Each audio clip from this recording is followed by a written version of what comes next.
Bonsoir tout le monde. Bienvenue à cet autre épisode de l'analyste de lutte. Ce soir, on regarde ce qui s'est passé et on analyse les résultats de l'épisode de Raw du 12 décembre 2022. C'est parti.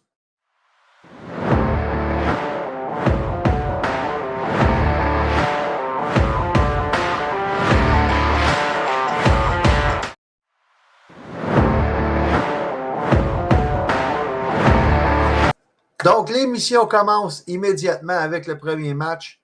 Bayley contre Alexa Bliss pour déterminer l'aspirante numéro 1 au titre détenue par Bianca Belair. On se rappelle que la semaine passée, les deux avaient remporté des combats triple menace pour déterminer qui s'affronterait lundi dernier en vue de déterminer l'aspirante numéro 1. Avant même que le match commence, Damage Control s'amène au ring. Becky Lynch s'attaque à Io Sky et Dakota Kai et les chasse et les poursuit jusqu'à l'arrière-scène. Ce qui nous donne vraiment un match 1 contre 1. Et tout de suite après ces événements-là, on voit que Bayley est comme déstabilisé, complètement déstabilisé et plus dans son assiette, plus en confiance et en vue du combat. Évidemment, les deux veulent remporter le match pour affronter Bianca Belair pour le titre. Alors, Alexa Bliss remporte le match avec son Twisted Bliss. Et après le match, Bianca Belair s'amène dans le ring, monte la ceinture bien haut comme ça, et tend la main à Alexa Bliss pour lui donner pour une poignée de main. Et Alexa Bliss dit non, on va se faire un câlin. Évidemment, Bianca a confiance en Alexa. Ils ont combattu ensemble, surtout à War Games et tout. Donc, l'accolade se fait et tout de suite, Alexa Bliss, et si vous avez remarqué, quand Alexa Bliss attend les bras comme ça, vous voyez le symbole de Bray Wyatt apparaître sur l'écran derrière. Et aussitôt que les deux font l'accolade, Alexa Bliss apprend Bianca Belair et la prépare pour le Sister Abigail avec son look comme si elle était possédée. Et lorsqu'elle regarde Bianca Belair, c'est là qu'elle se réveille et là, replace Bianca, remonte Bianca sans faire la prise elle-même. Et là, les deux se demandent qu'est-ce qui se passe. On voit que Alexa Bliss ne semble pas comprendre ce qui se passe avec elle et s'en va, mais que ça reste comme ça. Moi, ça, ce que ça me dit, c'est que justement, de plus en plus, Alexa Bliss est en train de tomber sous le contrôle de Bray Wyatt ou de Oncle Howdy. Là, je vais dire Bray Wyatt, mais ça peut être un des deux qui tombe sous le contrôle. Ensuite de ça, on voit un segment backstage avec Alpha Academy et aussi qui mène au deuxième match entre AJ Styles et Chad Gable.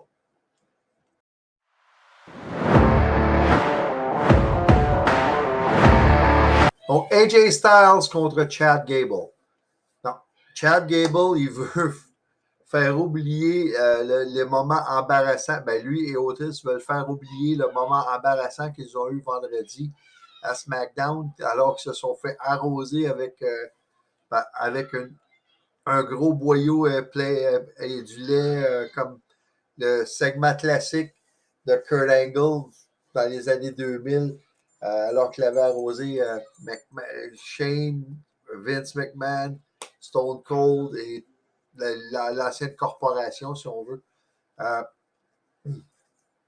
Donc, Chad Gable veut faire oublier ça, tandis que AJ, lui, veut continuer à aller chercher une victoire pour sa faction et continuer à bâtir du momentum pour le OC. AJ remporte la victoire avec son Styles Clash et toute une façon de l'amener Je ne l'avais jamais vu fait comme ça. Vraiment, c'était très bien fait entre Chad Gable et AJ Styles. Ensuite de ça, on voit un segment avec Johnny Gargano et Dexter Lumis qui se demandent quoi faire avec l'argent de Dexter. Et à un moment, Candice LeRae arrive et dit on devrait commencer, c'est la saison pour te donner, fait que c'est sûr que vous devriez faire avec l'argent. Et ça mène un autre segment plus tard, donc je n'y reviendrai pas plus tard parce que le segment est arrivé un petit peu plus tard. Miz et Gargano, pas Miz, mais Gargano puis Dexter Lumis qui donnent des cadeaux à tout le monde qui ont été cherchés dans un stand de concession de souvenirs, des t-shirts, un peu tout. Et à un moment donné, Miz attaque, prend le sac d'argent et vient pour se sauver avec. Mais il est arrêté par Adam Pearce, qui lui a dit de rendre le sac d'argent. Et ça va mener à un match la semaine prochaine entre Dexter Lumis et Johnny Gargano. Et ce sera kit ou double. Donc, on va passer maintenant au troisième combat.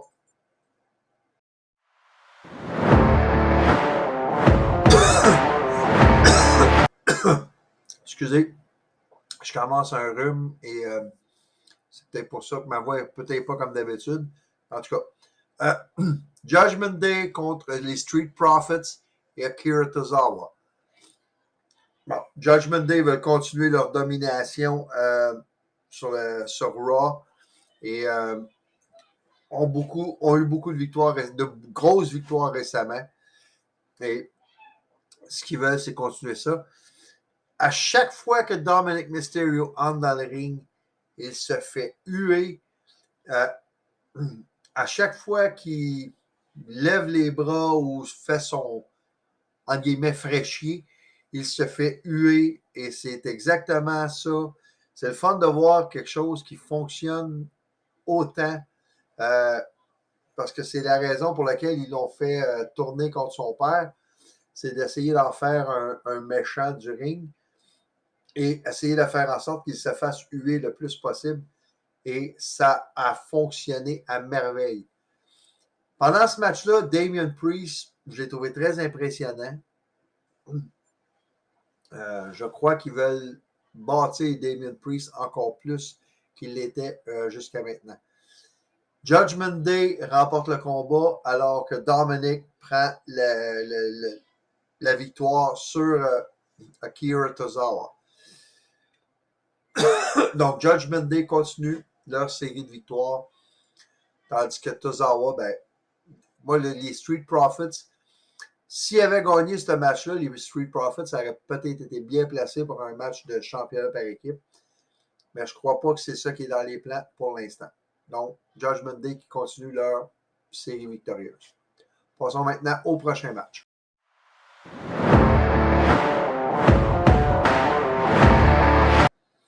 Donc, match numéro 4.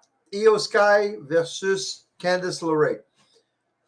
Candice LeRae veut avoir sa vengeance sur Io Sky pour les blessures qu'ils lui ont données il y a environ 1 mois et demi. Io Sky, après ce match-là, veut elle souhaite remporter la victoire pour peut-être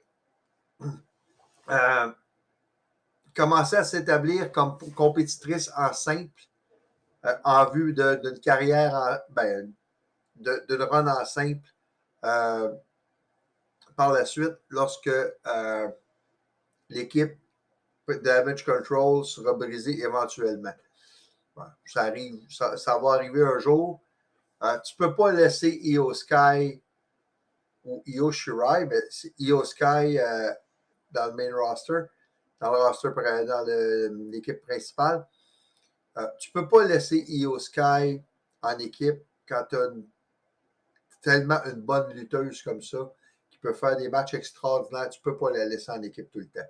Donc, c'est sûr qu'à un moment donné, cette équipe-là va se briser. Io Sky remporte le combat avec le Over the Moonsault. Donc, comme je pense, ça va servir éventuellement à l'établir comme lutteuse en simple. Si vous remarquez, la plupart des matchs qu'elle a fait en simple, elle les a gagnés. Le seul, je pense qu'elle a perdu à date, c'était contre Bianca Belair. Ensuite de ça, on a un segment en arrière-scène avec Kevin Owens qui est en interview. Il dit que Solo Sikoa est un homme très dangereux. Et là, surprise, Elias arrive et demande à Kevin Owens d'être dans son coin pour son match contre Solo Sikoa. Et là, Kevin qui dit avec tout ce que tu m'as fait subir, tout le stress mental que tu m'as fait subir, tu me demandes d'être dans ton coin. Puis... Mais il s'en va, il dit rien. Il ne dit pas s'il va l'être, il ne dit pas s'il ne sera pas. Il s'en va sans rien. Sans rien dire. Et ça va mener au prochain match entre Elias et Solo Sikoa.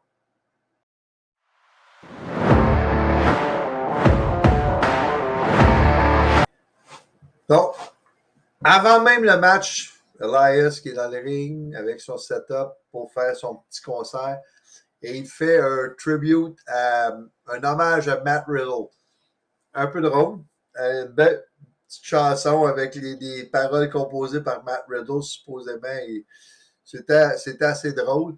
Il est interrompu par Solo Sikoa, donc on sait tous comment Elias déteste se faire interrompre pendant qu'il fait son concert. Le match commence et les gens n'en ont que pour Sami Zayn. Les gens scandent Sami Uso, Sami Uso. Encore une fois, c'est le fun de voir comment ça fonctionne. Sami est tellement over avec la foule. Et c'est plate que ça va se terminer, mais ça va donner quelque chose de très bon quand Sami va faire va retourner du côté des bons. Il va retourner babyface. Solo Sikoa remporte le match avec son spinning solo. Donc, ça continue d'établir Solo comme un tueur, si on veut. Je crois qu'il n'a pas. Il a pas perdu beaucoup de matchs depuis son arrivée dans le roster, dans l'équipe principale, à Raw ou à SmackDown. Il n'a pas perdu beaucoup de matchs. Après le combat, il continue à s'attaquer à Elias et lui donne le Samoan Spike. Et il veut ensuite faire la même chose qu'il a fait à Matt Riddle la semaine dernière. Mais, surprise, KO arrive dans le ring et chasse Sami et Solo Sikoa. Si vous remarquez, à chaque fois que Kevin Owens arrive, à part ce qui est arrivé à War Games, Sami, on dirait qu'il ne veut pas qu'il arrive à rien à Kevin Owens.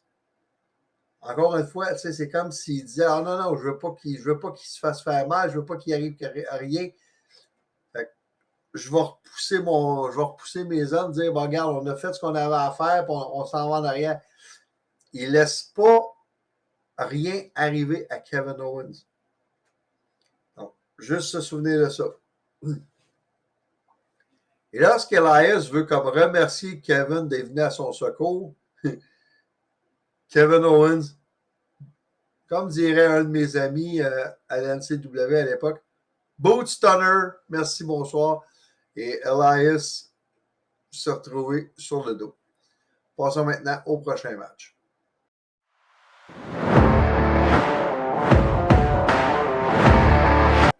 Donc, Asuka versus Rhea Ripley. Bon. 1. Tout un match. 2. On peut dire, nouveau visage pour Asuka. Elle n'a plus ces fameuses peintures, larmes qu'elle a en dessous des yeux. On dirait que c'est un changement de personnalité pour Asuka qui s'en vient. Est-ce qu'on va revoir la Asuka de NXT? Personnellement, ce serait bienvenu. Et pendant le match, on revoit des flashs de Asuka de la NXT. L'agressivité, les coups qu'elle donne, la vitesse qu'elle utilise. on revoit la Asuka qui était dominante et peut-être qu'elle est en train de se retrouver, comme Corey Graves disait pendant l'émission. On a l'air être en chemin pour retrouver la Asuka de NXT. Et encore une fois, je le dis, ce serait tellement le fun de voir Asuka avoir, on va dire, une run dominante comme elle a été à NXT, avec les matchs qu'elle faisait à l'époque. Si vous n'avez jamais vu Asuka à NXT, allez voir ses matchs contre Bayley quand elle a remporté sa ceinture, la ceinture NXT, ses matchs contre Ember Moon, d'autres matchs qu'elle a fait, même avec Nia Jax, dans un de ses combats pendant qu'elle était championne. Allez voir ça, puis vous m'en donnerez des nouvelles. Pendant le combat, elle tient son bout, elle réussit, contre Rhea, elle la met dans le trouble, elle réussit à faire son Asuka Lock. La seule raison pour laquelle Rhea s'en sauve, c'est que c'est Dominic qui a tiré Rhea vers les cordes. Asuka se relève, envoie sa brume dans le visage de Dominic, et c'est comme ça que Rhea a pu faire le Riptide à Asuka pour la victoire. Mais même dans la défaite, Asuka remonte en crédibilité juste à cause de comment elle s'est débrouillée contre Rhea. Sa défaite était moins grave que il y a 2 semaines quand elle a perdu le match pour l'avantage de War Games. La nouvelle personnalité d'Asuka est ce que j'appelle, on va dire en anglais, un work in progress, un travail en cours. Passons maintenant à la grande finale de la soirée.